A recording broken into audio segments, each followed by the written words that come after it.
I wouldn't normally do a vlog which is about just the journey to a game, but this is an unusual one. A little bit later on you'll hear Micah Richards as a little bonus with his thoughts on the Champions League final, but first the journey here and the complications that it is like for everybody really, and anybody that's coming later in the week. Maybe this will help. Hope it does. The trip to Portugal actually starts here in Liverpool, where I've just had a full COVID test on the Monday. I fly on Wednesday. You know what it's like if you've had one, up the nose, in the back of the throat. It's funny to think that if you're watching this in years to come, you think, what was all that about? But this is the first of 3 COVID tests I've got to have to make this trip possible. First one done, hopefully it's negative, and then on Wednesday I'm off to Birmingham Airport to fly down to Faro. The things we do, as football fans. Well, this is step 2 of my journey to Porto for the Champions League final. I'm at Birmingham Airport. I've just parked my car. I have to say that the journey, I don't mean the journey literally here today, but the things I've had to go through, the COVID test, the sending off for the day 2 test when you get back, the booking the test, which I'll have to take while I'm over in Portugal as well, where somebody actually watches me take a lateral flow test on video to get the certificate to fly back. It's been like a military operation. I've had to do a passenger locator form as well to prove that I've got the test for when I get back and that I've taken the test before I go and where I'm staying. Wow, honestly, I've never known anything like it. It is very, very complicated and it's actually been quite stressful. I'm not complaining. I'm so glad to be here. I'm flying from Birmingham essentially because I'm going as a journalist, I'm working, so whatever the scenario had been before the Sheikh committed to paying for the travel for lots of supporters and before we knew whether even fans could go, I knew that I would be over there working for Sony TV India, which is a great privilege and really enjoying the experience. So I had to book quite early, so I committed to this. It's an expensive trip. Again, I'm not complaining, I'm just saying that it will cost over £1,000 to do the trip that I'm doing.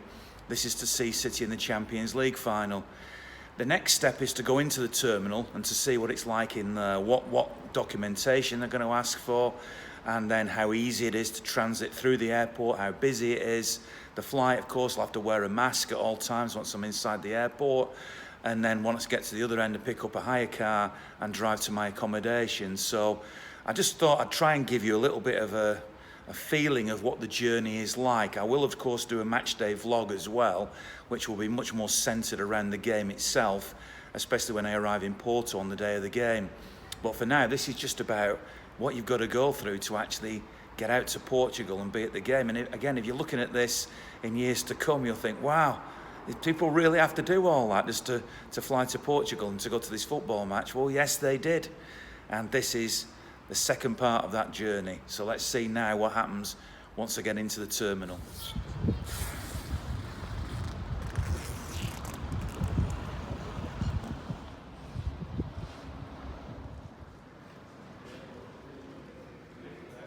Well, the airport seems fairly quiet at the moment, although there was a queue down at the desk, so I'm imagining my flight might actually be a bit busier than the rest of the airport suggests.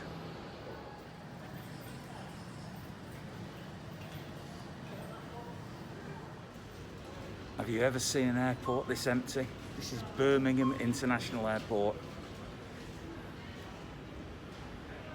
It's 10 minutes to 2 in the afternoon, and according to the departure board, there's only 5 more flights from Birmingham today. Mine is the next, but it's still an hour and a half away, so I'll take a break before we get on the plane.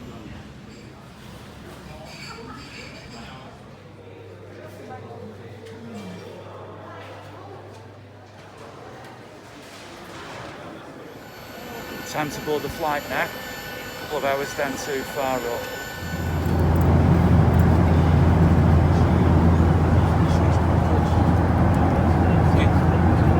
As you can see, it's a fairly full flight today. People going down to Faro.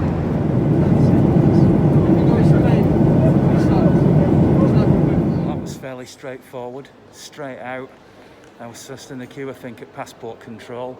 Now it's a case of picking my car up and heading up to where I'm staying tonight. Hopefully it's as simple when I pick the car up.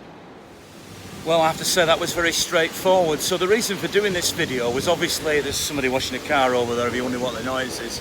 I wanted to just give people an idea, albeit that I've come out earlier than a lot of City fans, of what the transit through the airport is like. At the passport control, I was asked to show my COVID certificate that I'd had the test, which of course I did on Monday in Liverpool. Showed me passport, asked where I was going, and that was it really. Fairly empty airport when I left. Here I am now picking up my hire car, and now I'm going to do a bit of driving to get to my final destination for today at least.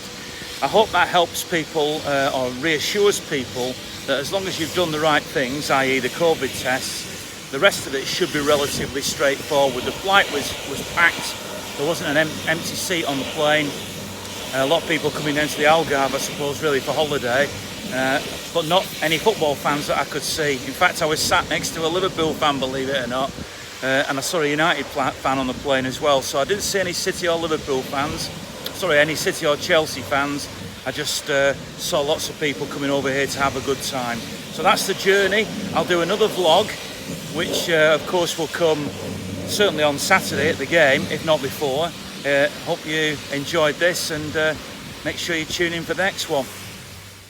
Obviously I'll be doing a match day vlog as well, but big shout out to this man and this company for supporting me on this journey.